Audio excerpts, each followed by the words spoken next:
एक गांव में रंगैया मंगम्मा पति पत्नी रहते थे। उनका एक सुंदर बेटी भी थी। 2 साल से सूखे के कारण कुएं के पानी सारे सूख जाते हैं और गर्मी की मौसम होने के कारण उसका खेत भी सूख जाता है। उसके सारे पैसे वो खेत में और खेती में गवा देने के कारण उदास होकर रंगैया मंगम्मा से ऐसे कहता है, मंगा, भगवान भला हमसे ऐसे क्यों खेल रहा है। गर्मी का मौसम आ गया, कुएं के अंदर पानी भी खत्म हो गया और खेत का हालत ऐसे है। सारे पैसे मक्के में डाल दिया मैंने। ऐसे वो निराश होता है।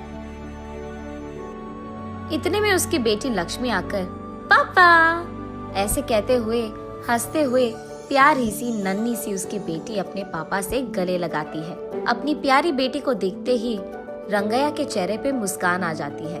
वो उसके सारे दुख भूल जाता है। रंगैया को अपनी बेटी से बढ़कर इस दुनिया में और कुछ नहीं है, लेकिन वो हर वक्त सोचते रहता है कि उसकी बेटी को वो भला ऊंची पढ़ाई कैसे करवाएगा। तब बेटी अपने पापा से, क्या हुआ पापा, आप ऐसे क्यों हो, ऐसे पूछती है। कुछ नहीं बेटा, हमारे खेत में उग रहे मक्के हमारे हाथ नहीं आएंगे, इसी का डर है। कुएं का पानी भी तो सूख गया। ऐसे कहते हुए वो खेत की ओर दुख से देखता है। तब उसकी बेटी लक्ष्मी, पापा हमें कुछ नहीं होगा, जो भी होगा अच्छा ही होगा, ऐसे वो अपनी प्यारी बातों से कहती है। कैसे बेटा, गर्मी का मौसम तांडव कर रहा है, बारिश के मौसम आने के लिए बहुत वक्त है, ऐसे कहते हुए दुखी होता है। एक बार अगर आप कुएं में झांक लोगे तो आपको पता चलेगा ना कि पानी है कि नहीं। ऐसे कहते हुए वो अपने पापा का हाथ पकड़कर उन्हें उस तरफ ले जाती है। पानी नहीं है बेटा, ऐसे कहते हुए वो ऊपर उठता है। आप कुएं में तो झांको पापा, ऐसे कहती है लक्ष्मी। कहाँ बेटा, ऐसे कहते हुए वो कुएं में झांकता है।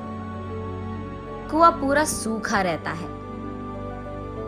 ये लो पापा, ऐसे कहते हुए वो उसके ग्लास में मौजूद पानी को कुएं में डालती है। बस अचानक कुएं में पूरा पानी भर जाता है। ये देख रंगैया की खुशी की कोई सीमा नहीं होती है। वो उसकी बेटी को उठाकर, तुम मेरी बेटी नहीं हो, इस घर की महालक्ष्मी हो, ऐसे उसकी तारीफ करता है। ऐसे वो उसके खेत में पानी डालकर अपनी खेत को बचाता है। लेकिन उसी समय गांव के कोई भी कुएं में पानी नहीं रहता है, और क्योंकि ये बात इधर उधर फैल चुकी है, गांव वाले सारे उसी कुएं के पास आकर पानी लेते थे। ये देख उस गांव का घमंडी जमींदार वहां आकर, क्यों रंगैया, क्या हो रहा है यहाँ? मेरे कुएं से पानी निकालकर तुम सारे गांव वाले ऐसे कैसे उसका इस्तेमाल कर रहे हो? ये मेरा खेत है और ये कुआं भी मेरा है। मैंने ये सोचकर दिया कि तुम गरीब हो, काम कर लोगे, लेकिन तुम यहाँ समाज सेवा कर रहे हो। ऐसे ही देखता रह जाऊंगा तो ये खेत भी तुम्हारा कह दोगे तुम। ऐसे गुस्से में उससे बात करता है। तब रंगैया, साहब मैं ऐसे थोड़ी करूंगा, हमारे पूर्वजों से यही हम काम कर रहे हैं। अब अगर आप ऐसे बात करोगे तो हमारा क्या हो जाएगा साहब? ऐसे कहते हुए वो उसके पैरों पे गिर जाता है। लेकिन घमंडी जमींदार कुछ भी करके उस जमीन को और कुएं को हासिल करने के लिए ऐसे कहता है, ये खेत मेरा है, जो करना है कर लो, निकलो। ऐसे कहकर वो रंगैया को नाइंसाफी से बाहर धकेलकर उस खेत के चारों ओर बाढ़ डाल देता है।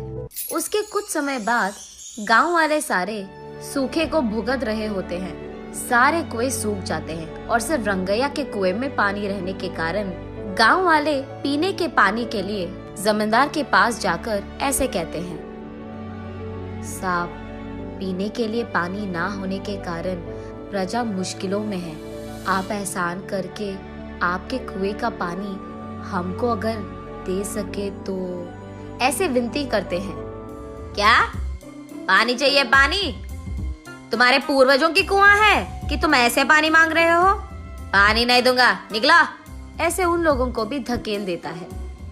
एक घूंट पानी दिला दीजिए साहब, हम यहाँ मर रहे हैं, ऐसे कहते हुए प्रजा उनसे विनती करती है। तब जमींदार उनके मुसीबत का फायदा उठाता है।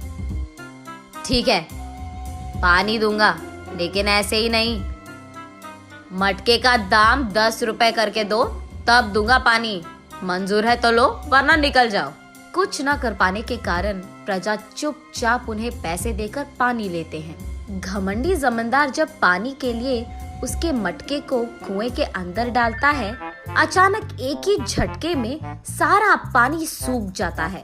तब जाकर जमींदार को अपनी गलती का एहसास होता है। रोते हुए रंगैया के पैर पकड़ता है और माफी मांगता है। कोई नहीं साहब, आपको आपकी गलती का एहसास हो गया है ना। तब जाकर वो रंगैया की बेटी की सहायता से जब मटके को कुएं के अंदर डालता है तो अचानक पानी पूरा भर जाता है कुएं में और सारी प्रजा इस घटना को देख बहुत खुश होती है। रंगैया उस पानी को सारे गांव वालों में बांटते हुए, खेती करते हुए खुशी से जीता है।